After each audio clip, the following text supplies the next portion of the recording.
Good evening and salutations, my GH fans. Wow. I don't know where to start. I was watching a few minutes of Brock TV's review that he put out an hour ago. And I thought it was an interesting take on, the scene with Scott and Carly and Jason. And I'm going to kind of take a different view. I do respect where he's coming from, and I understand, there's history between Scott and Sonny, but I kind of got to take a different view, or a different perspective on that. I thought Scott was being a dick, okay? Listen, what happened between Scott and Sonny is between Scott and Sonny. And I'm not sitting there saying that Carly has been like a peach or a saint or anything like that, but walking up to her and being all like, oh, well, you're, just kind of like poking at the fact that Sonny is dead or whatever. It's like, bro, why are you coming at her like that for? Why are you coming at her like that? So, Carly was just like, yo, I can't even deal with you. And she walked away. Now, Scott pretty much informs Jason that, if anything happens between, DeFranco, that, I'm putting you in jail. Or, as Brock TV said, putting you under the jail. Here's the thing about that. It was your son that asked Jason to put him down like a dog in case he decided that, in case the tumor came back and he wanted to go all killer on people and stuff. So why are you coming at Jason with that smoke? I get it, he's your son. I get it, he's your son. You love him, despite everything that he did, and he did do a lot. But you need to be sitting there pressing Franco for why he asked Jason to kill him, and not be coming at Jason like, oh, well, if you kill my son, just stop. So Jason was like, alright, whatever. And he just kind of stood there. He stood there like he wanted to punch him in the face because of the fact that he came at Carly like a dick. And that's when Jackie kind of intervened and was like, listen, I pretty much just kind of saved your life. Apparently they knew each other back in the day. Okay. They knew each other back in the day, and they catch up and stuff like that, and, trying to get the gang back together. I was going to sit there and say, I thought that, for a second, I thought that she was going to ask, Scott to come to the wedding, but I think she's taking Robert. So, yeah. They just did a lot of catch up. Also, Jackie was like, why does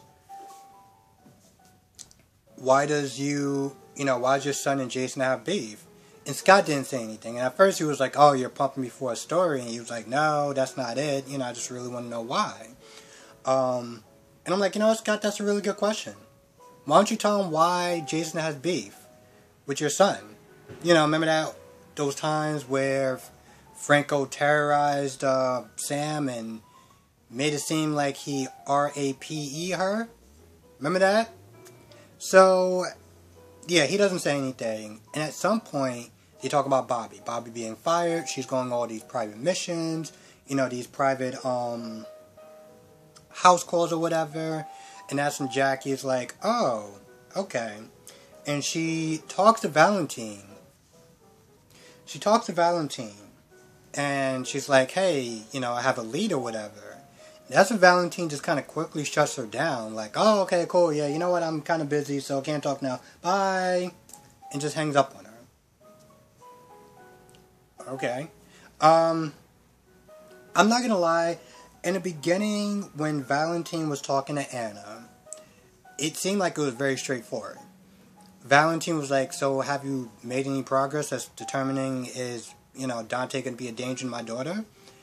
And Anna was like, well, no, not really. Got more questions than answers. And then they get into this whole thing with Lisa Olbrich and Peter. And, you know, kind of trying to connect the dots.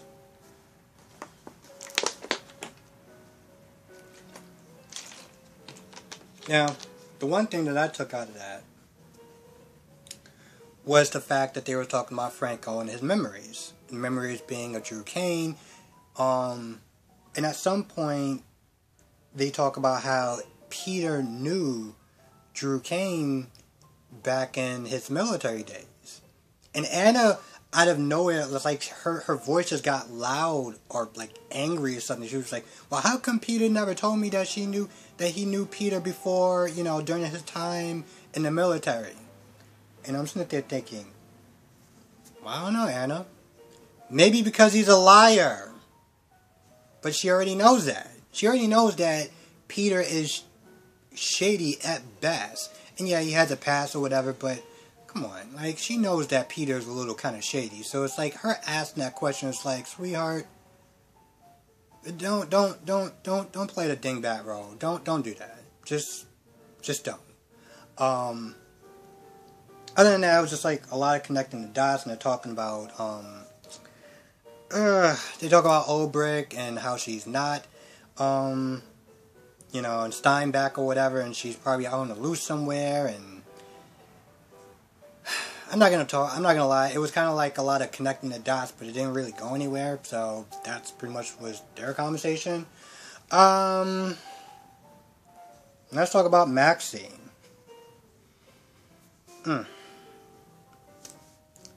Maxine. I feel like I need something stronger than this.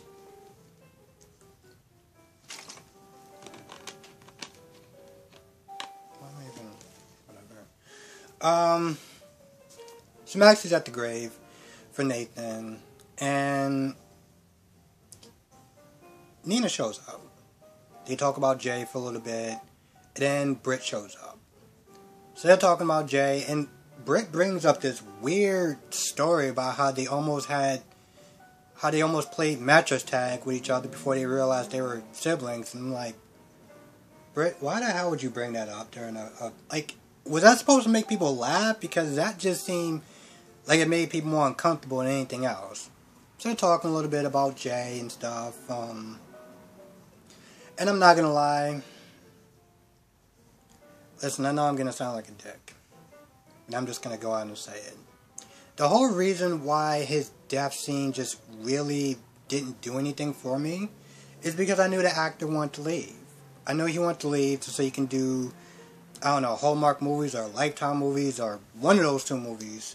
And so, like, him leaving just seemed like it was like, And let's be honest, he really didn't have a storyline, other than being Maxie's husband. So I kind of look at that situation the same way I look at Eric not coming back on Days of Our Lives. I'm just like, Although I did find the Man-Lander storyline probably the most interesting part of his whole time there, personally. Anyway, they're talking about him, and at some point, Britt brings up Peter. And she brings it up in this, well, this really bitchy way. Okay? And, she says something, and Maxie turns around, and I'm like, here we go again. So they start going back and forth about Peter, and, you know how Peter is not exactly a good person, and you really can't trust him. And you know what? Here's the thing. They go back and forth, and the one thing that I did like about this whole scene was that Britt was like, listen, at the end of the day, you can be defensive all you want. You can sit there and want everyone to like Peter, but at the end of the day, people are going to see Peter the way they're going to see him. You know, if they see him as Phasar's son, or Heinrich, or whatever, you can't get everyone to like Peter. That's just the bottom line. And I was just like,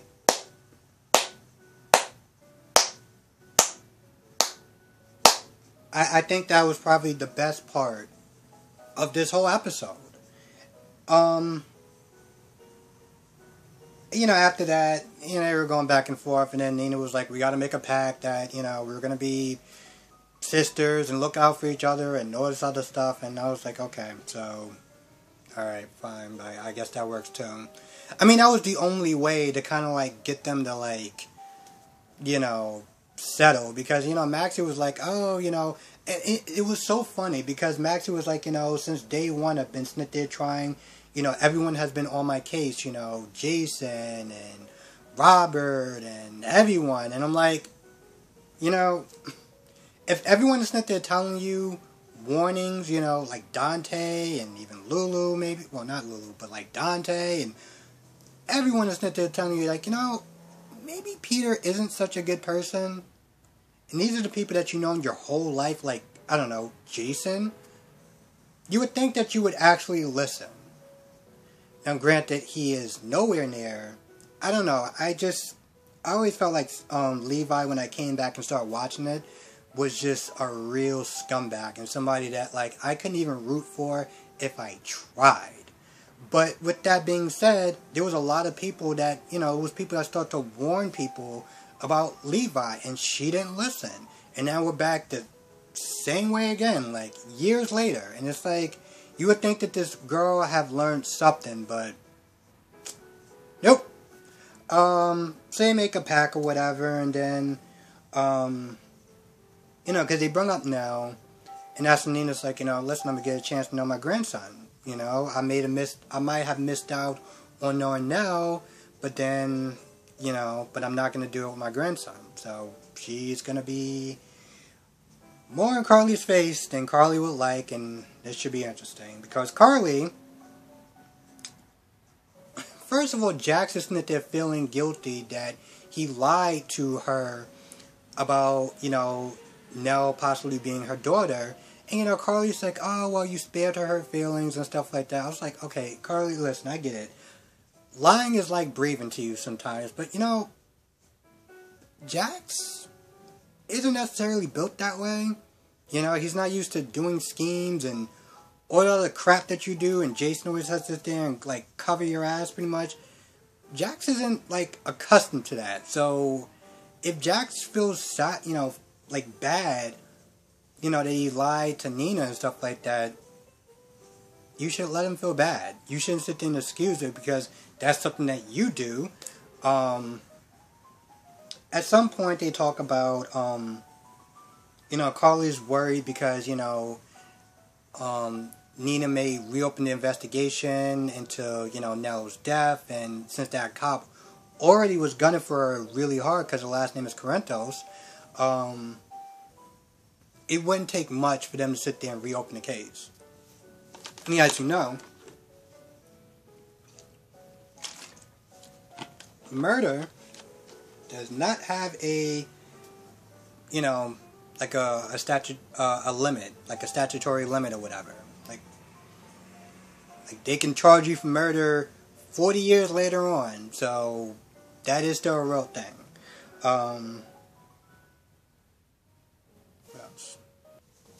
So yeah, Carly's worried about that, and, Jax is all like, oh, well, she could be your ally and stuff, because they, Jax brings up the whole, kidnapping Florence. He's like, listen, we have an idea that, Jason took her or whatever, and you may not say anything, but when Valentine mentioned it, more or less, Nina was on your side. So, she may be your ally. And Carly's like, yeah, well, maybe now, I don't know about later on. What else? And the last scene, I think. Oh, thank you yesterday. Because I did forget something throughout my whole rambles of talking about GH yesterday. So thank you for pointing it out. And also, if I forgot anything, because I really feel like I did, but I don't know if I did or not, let me know. I think there's actually 2 more things. Chase is sitting there giving Gregory advice, pretty much just sitting there telling him to fight for his marriage. And Gregory's just like, I don't know if I really can. I mean, Gregory lays out some real strong points of why he doesn't feel the need or feels like he has anything left to really fight for as far as his marriage. The minute he was saying that, you know, as a couple, when you know each other for a long time, you get into a routine, you get into a pattern, you start to take each other for granted and stuff, and that happens, you know. I mean, it's called drifting apart, but that's kind of where it's at. And, you know, Chase just wants them to get back together. So he's going on and on and on. At some point, Finn gets there. Now, Finn was talking to Anna, and, you know, Anna... So Finn is that they're wondering, should he bother to do the DNA test to see if Chase is his son. Anna's like, you can do the DNA test, but you don't have to actually tell anyone. You know? You could just kind of keep it to yourself. Just like you, right, Anna? Just like you, lying about Peter. Like, I don't understand. It's between, like, Anna and Carly's that they're trying to tell these people or try to justify them lying because it's so easy for them to do. It just irks the living life out of me. Not gonna lie. And that's literally what she was doing. She was like, well, you can run a test, but, you know, you don't have to tell anyone. You can just kind of just keep it to yourself. I'm like, you can sometimes be a really bad role model. So, you know, Finn is kind of going back and forth. And that's when Anna leaves, or Finn leaves. I forgot who, somebody leaves. And Finn gets to the gym, and Finn is there talking to Chase like, listen, he may not have it in him to, like, want to try again. And, you know, Chase says some lines or whatever that kind of, well, makes Finn feel uncomfortable as far as, like father, like son kind of thing. And it doesn't really go anywhere. I'm not going to lie. I don't know if Chase actually got through to Gregory, because Gregory pretty much just changed the subject. And Gregory was like, you know, I want you boys to do better than me, you know. And talking, you know, just talking about, oh, you inherit, like, pretty much Chase inherited a lot of his personality from his mother. And Gregory and Finn inherited a lot of his personality from, well, Finn inherited a lot of his personality from Gregory. So just a nice way of just changing the subject. And I think he leaves or something like that. I'm not too sure. He leaves. And, you know, Finn is also sitting there thinking not just about Chase and disrupting his life, but also disrupting Gregory's life. His whole life, he's just known him to be, you know, that's his son, you know, Chase. And so to upset that balance, you know, he's not there wondering, is it worth it? You know, is it worth him knowing the truth? You know, granted, Anna didn't steer him one way or the other, but, like, just the information that she was giving him, I was just like, Anna, just, I just don't know with you sometimes. I really don't. I'm not gonna lie, Anna's a person I've never really liked sometimes. I go back as far as Patrick. That one time I think they were on a roof. And this is kind of the reason why I don't like Anna. So Anna was really giving Patrick the business. And this is for people that's old school, go back really far. About that whole, you know, when Patrick cheated on Robin with that other doctor. When Robin left to go to Africa and left him and his daughter. And the only thing that, you know, Anna was really mad about was the fact that Patrick cheated on Robin. She wasn't upset with the fact that, like, she wasn't understanding the fact that Robin just up and left both of them. Now, granted, yeah, there was reasons why later on, but at the time, he didn't know that. All he knew is that she decided to just leave. She just decided to just up and leave her husband and her daughter. And that sucked. But she couldn't get past that, so she was pretty much just ripping right into him. And I'm like, not to mention the fact that at one point Robin did kind of cheat on Patrick, but whatever. So ever since then, Anna has just not been my favorite character, to say the least. The hell was I going with that? So, after Chase leaves the gym, and Gregory leaves, Chase threw a water bottle in the recycling bin. And that's the minute I saw him do that, I was like, yeah, Finn's gonna pick that up and run the test, isn't he? And he picks it up, and I'm assuming he's gonna run that test. I'm assuming, because otherwise, why the hell are you picking in the damn garbage for? So I'm assuming that's what he's gonna do. And the last scene I'm gonna talk about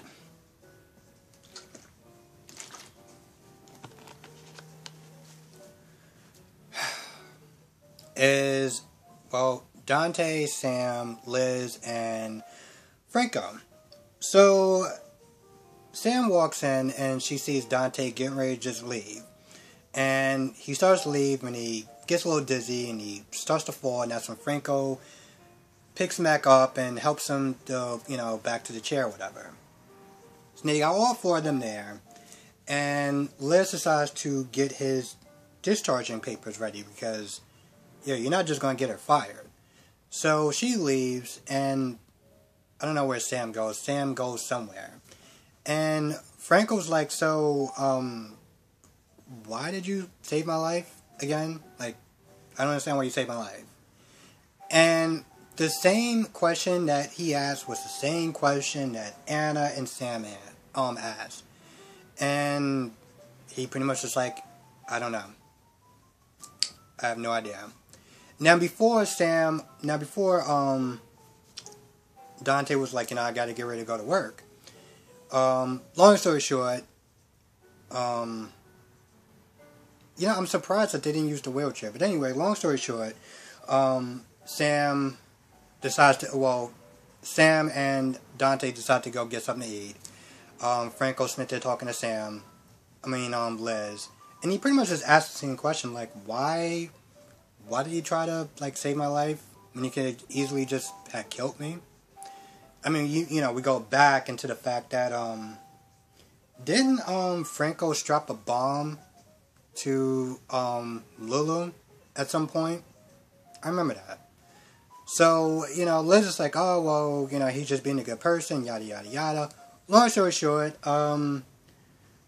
Terry pages him or texts him, and Franco's going to be doing radiation therapy. Now, Dante and Sam meet up with Jason, and Dante tells both of them that Peter fired Dante. And he says the reason why he fired him was because, he got objections to,